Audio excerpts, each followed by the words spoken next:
Knogler. Dinosaurusknogler forvandlet til sten gennem en ubegribelig lang tid. Disse fossiler er nærmest det eneste, der er tilbage af de mest mageløse væsener, der nogensinde har beboet denne planet. Det er ikke meget, men for mig er det alt. Mit navn er Huxley, og jeg er palæontolog.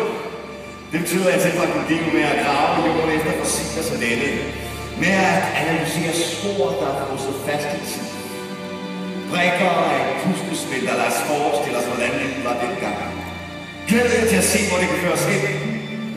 Tilbage til en verden, regeret af enorme krybdyr. Et forunderligt sted, hvor monumentale planteædere kæmper for overlevelse mod skrækindlæggende rovdyr. Kom med mig på en fantastisk opdagelsesrejse. I behøver ikke engang at rejse fra stolen. Lad os bruge disse spor til at rejse tilbage til en tid, hvor verden var ung, og dinosaurerne var gigantiske.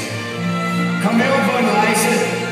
Gå med i dinosaurernes fodspor.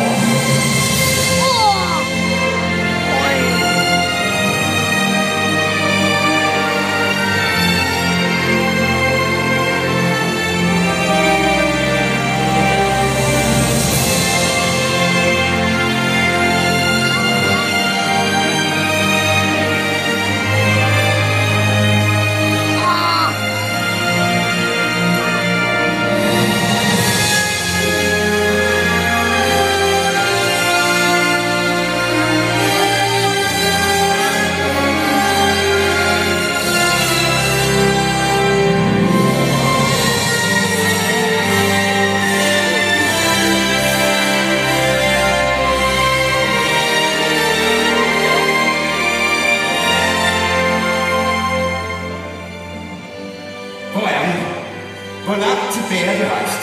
Jamen lad os se. Tænk tilbage til dengang dine forældre var børn. Så til dengang dine bedsteforældre var børn. Og så til dengang dine oldeforældre var børn. Gangen så det med 3 millioner. Nu må jeg være der. Der er ingen veje, ingen huse, ingen gang noget græs. Og der er ingen træer. Det er et landskab ned ad nåletræer. Masser af vejer. Ingen blomster.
Set forfra er en højre slank, men set fra siden er det bjerg af dinosaurus.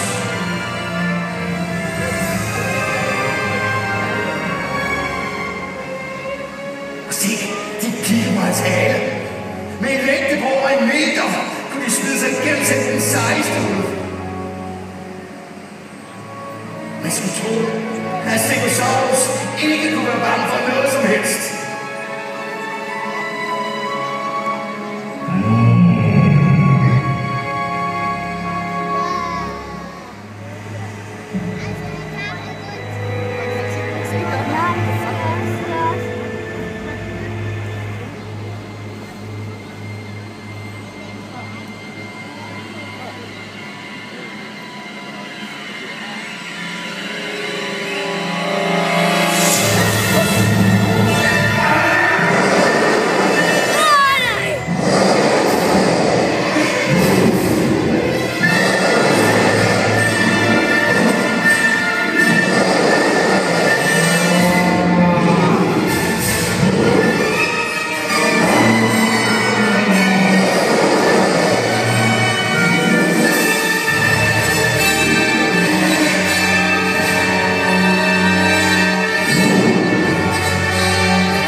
Stegosaurus kan på ingen måde løbe fra en Allosaurus. Hans eneste håb er at forsøge at stand og sørge for at de dødbringende pigge imellem dem.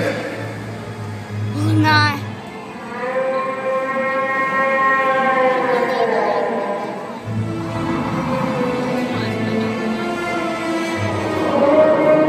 Dens knogler og hule forholder sig lidt som muligt.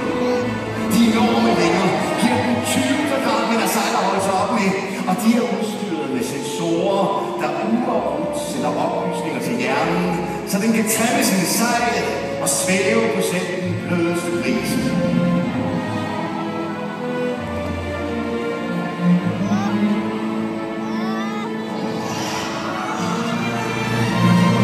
Se, hvordan den svæver, ridende på luften.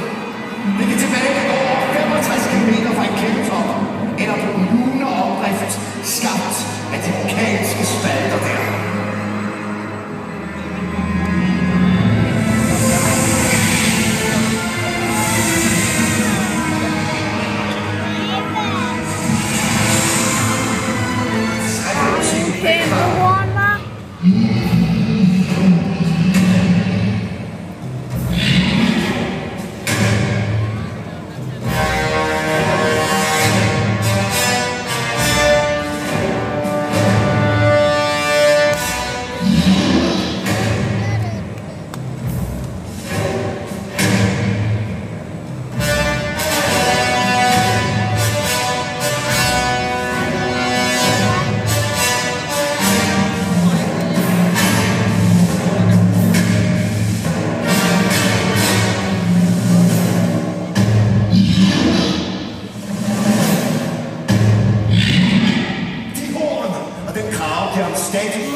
Den har det største kranie, noget land har haft nogensinde.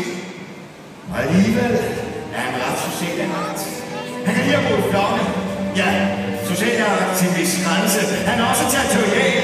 Herrerne dominerer flokken, og denne her er herre over sit nabolag. Nogensinde! Tyrannosaurus Rex!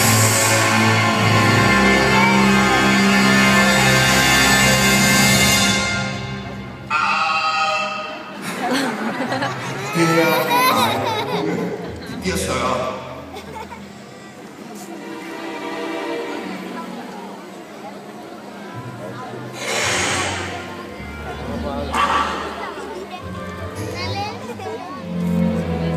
En voksen Tyrannosaurus kan stue over 65 kg i en mundfuld.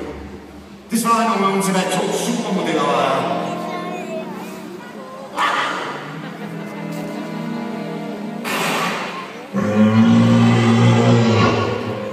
Den synger ikke særlig godt, men det kan øjeblikkeligt fornemme en råbøger.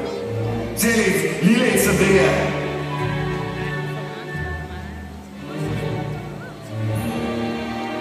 Og denne her lille Tyrannosaurus vil vi skabe over mere, end den kan magte.